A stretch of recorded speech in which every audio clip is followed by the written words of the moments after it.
All right, today we're gonna do a quick video on changing the oil in the 4Runner. Gonna be pretty fast, pretty simple, just gonna kind of give the rundown on it. Starters, I'm using Amsoil motor oil. You can debate what's better, what's bad, what's good, what's worse.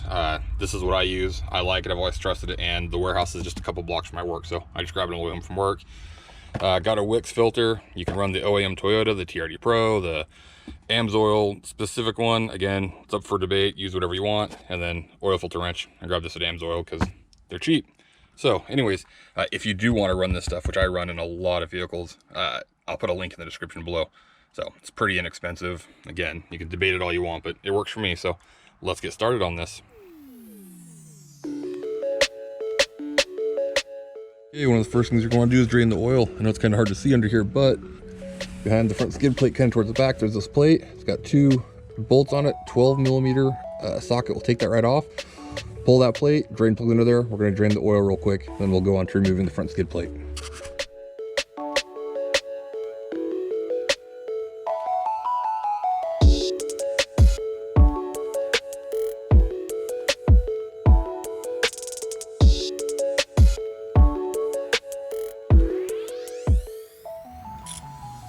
Drain plug is a 14mm.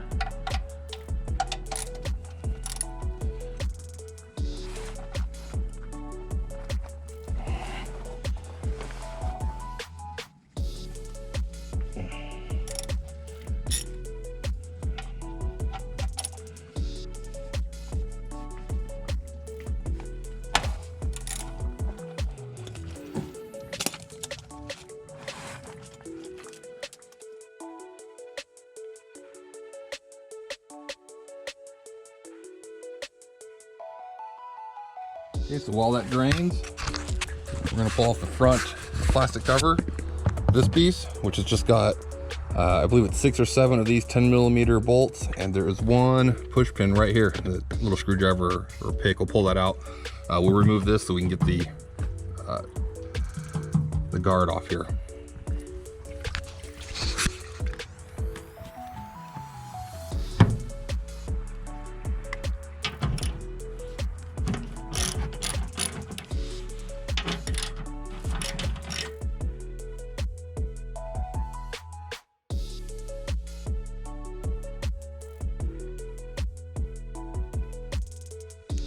Okay, once that front plastic piece is off, we'll remove the skid plate. 4 bolts, 12mm. One here, that's a big bug. And a couple more back here, I believe here and here. But remove the 4, take the 2 front ones off first because this is hooked in so it doesn't fall on you. The 2 back ones last, you can hinge it down. You'll see when we remove it, hopefully.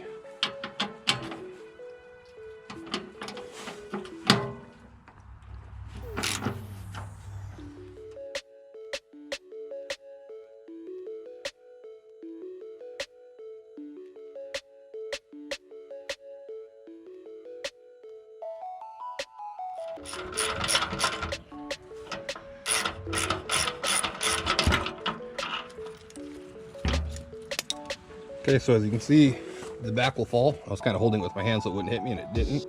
And then it hinges down because the front, if you can see it here, the front has a couple hooks that it hooks into, and you're supposed to be able to just lift it out.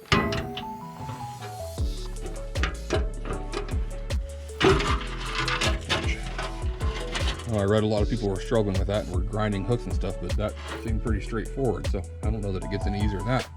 So we'll get this out of the way, go to the next step.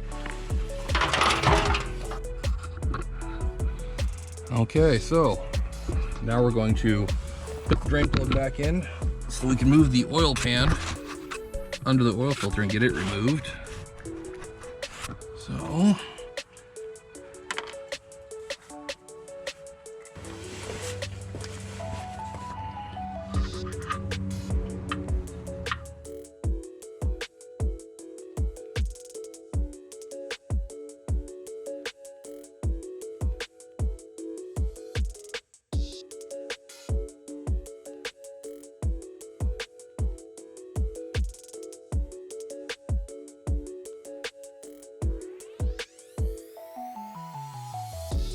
Okay, now for what some would call the most difficult part of an oil change on a 4Runner is the filter. I don't think it's going to be that difficult, but let me show you here. Keep in mind, I've never done this on the 4Runner, but oil filter is up towards the front of the motor. Here's the housing. A couple things to note. That metal tab right there is supposed to index in the same when we put it all back together, and that should make sense. There's a little bit of a process to change this. There's some extra things that come with the oil filter, and we'll go over that here in a second. But for starters, you just take your 3/8 drive socket and you pull this plug. I'll drain the oil pan back here, but you pull this plug, a little bit of oil should come out, and then there's a little tool. So we're gonna do that real quick here.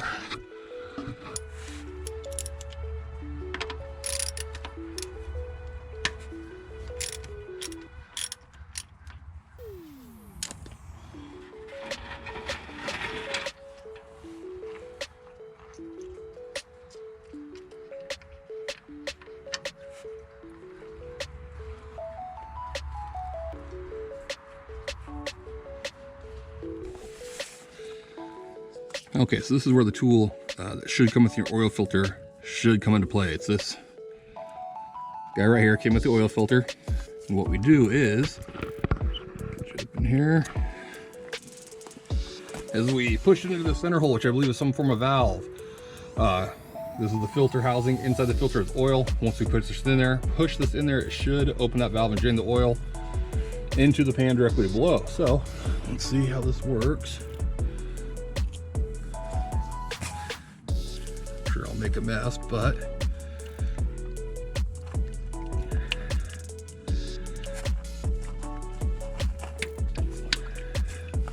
just gotta push some pressure here.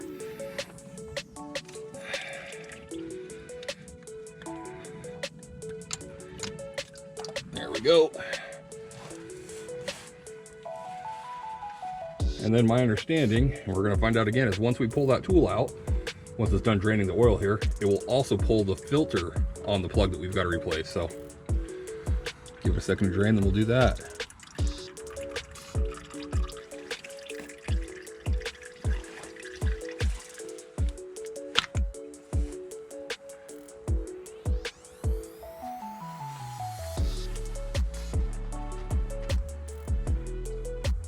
And sure enough, I don't know if you can see that, it pulled the O-ring off, which is what it's supposed to do, because that O-ring gets replaced. There's a new one that came with the oil filter, so there it is.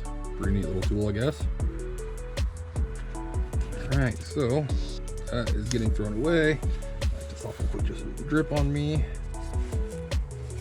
And then we're going to use filter wrench, which I believe was a 64 millimeter. I'll put the size in the comments to be sure, but I believe that's what it was.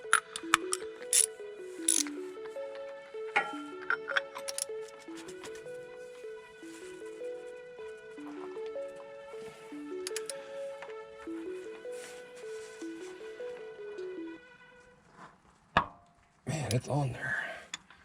I'm gonna get a little bigger wrench.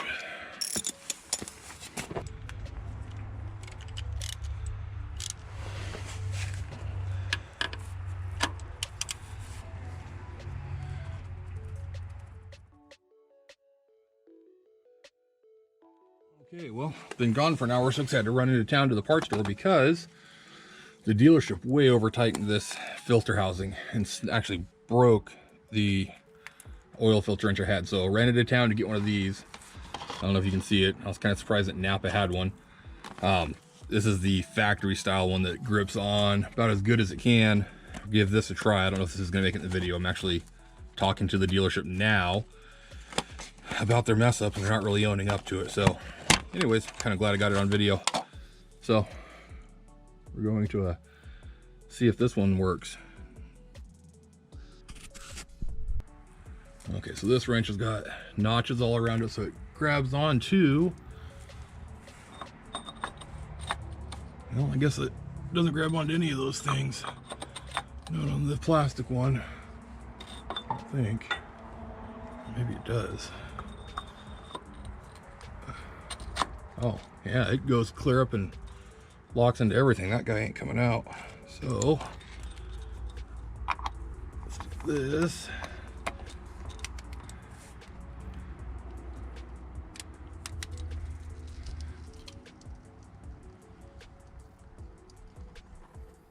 Boy,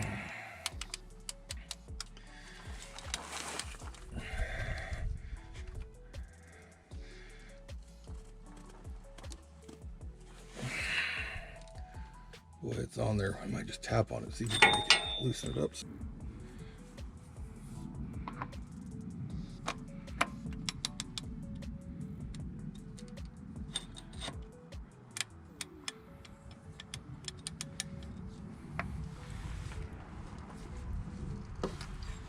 Man, it was ridiculous how tight that was.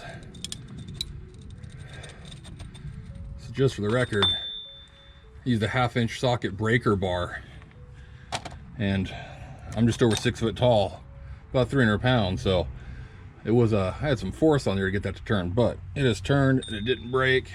So just keep taking it off the rest of the way.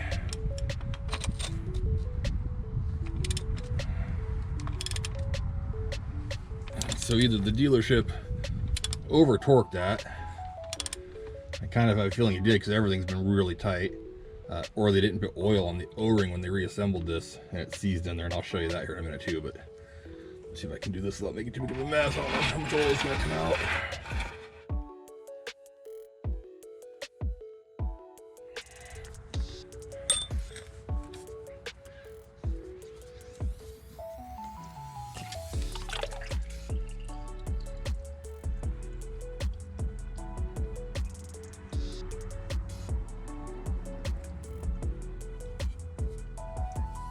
Well, I don't know what these filters look like when they come out normally, but that filter's horrible.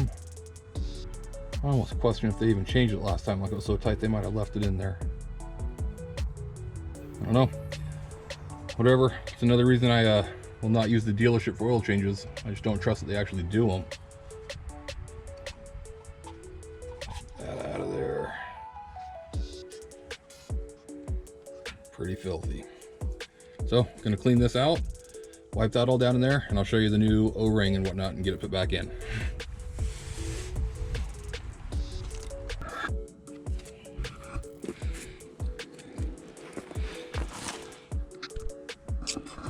Okay, so here's the housing. I just wiped it out real quick. I'll wipe it out better again. But box of the filter, replacement filter is pretty obvious. There's your 2 replacement O-rings. Put the filter back in the box there so it doesn't get dusty. One of them goes on the bottom here where it was removed from. The other one is this replacement right here. So just gonna take those out. That's really loose. Yeah, geez, I question if that was ever replaced last time. I'm gonna look into it more, but let me get this cleaned up and get it going back together here.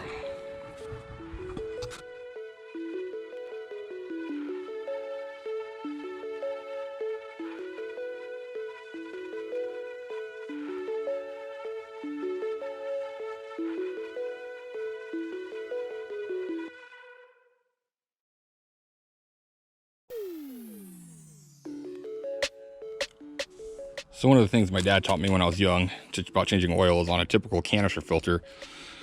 You know, you got your new filter, you take some of your new oil and you pour oil into the canister so that first bit of oil the engine gets is, or the first, when you first start the engine, it doesn't start dry. There's that oil already there, it doesn't have to prime it. Whether that's true or matters, I don't know. I've always done it. The other thing I've always done is I take a little bit of the new oil and I would coat the gasket on top of a typical canister filter. Obviously we don't have, or on top of a typical can filter. With this canister kind, I'm just gonna take some new oil, I'm gonna coat the O-ring. Just kind of seals it, lubricates it so it goes in better. Keeps it from binding up or catching and rolling over on itself, but just one of those things I've always done.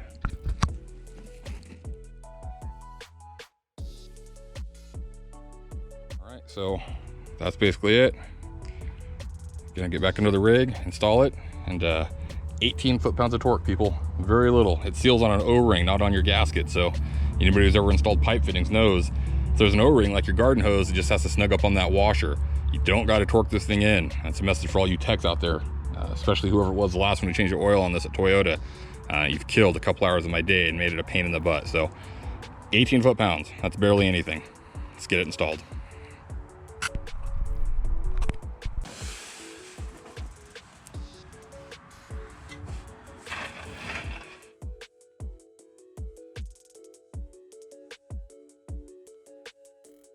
Okay, 18 foot-pounds.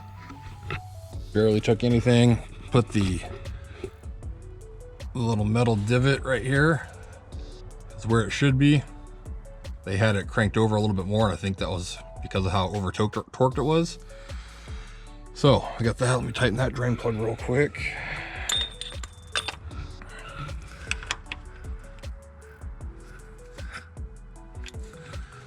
So we should be good, ready to fill. We got the plug in, oil filters changed. I'm gonna wipe it off a little bit down here, and then we're gonna go up top and we'll put some oil in, make sure it doesn't leak, and then we'll start putting skid plates back on.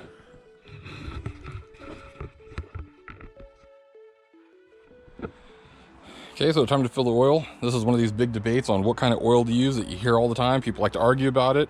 I'm gonna tell you right now, just about any oil that meets all the requirements that Toyota sets forth, which is gonna be most any oil you can find on the shelf anywhere, is gonna work. There's high quality, there's low quality, it's still all gonna work. Oil nowadays is so good that it's just gonna work. I like to run Amsoil. Amsoil has always treated me well. I used to do the 25,000 mile changes on a previous rig. I did the oil analyst, and always came back great. 25,000 miles on a V8 would have more lubricating properties left in it than most conventional oil did brand new. So it's not that expensive. It's actually barely any more money. I'll calculate it out, but this entire oil change cost me 45 bucks with oil and filter. So again, if you want to get some of this, I'll put a link in the description below where you can get Amsoil. It's good stuff. If you want to use something else, it's great. I'm not going to argue with what's better, what's worse, but this is what I like. It's what works for me, so it's what I use. And again, the warehouse is a couple blocks from work, so I just stopped by on the way home. So 6.6 quarts, I'm just gonna put, well, I'll put 6.5 in, start it, check it, and it'll probably get 7. Again, people will argue whether that's correct, and if half quart's gonna blow up my engine, then we got bigger problems. But, and again, viscosity, 0.20. People will say that's not good. Guess what? That's what's recommended. So that's on the caps, it's on the manual. 0.20 is an incredible oil. Do some research on the viscosity, what they mean, and you'll see that there really isn't a situation this oil won't work for any vehicle, even if it says it requires something else. I got another vehicle that runs 520. Guess what? It's getting 0.20 because it's more common, better. It's what I'm gonna keep on hand, so we'll always have extra. So we're gonna fill it up, start it, and make sure there's no leaks and start buttoning things back up.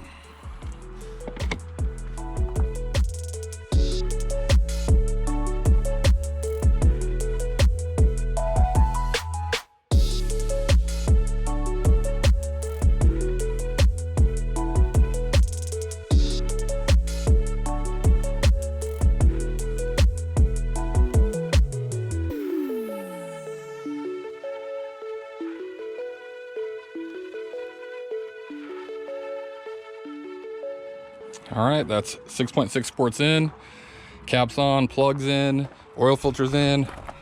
Nothing's leaking, but if you saw leaking at this point, you'd have issues. So start it up, make sure it builds pressure, which again, there's no reason it shouldn't, but just to make sure.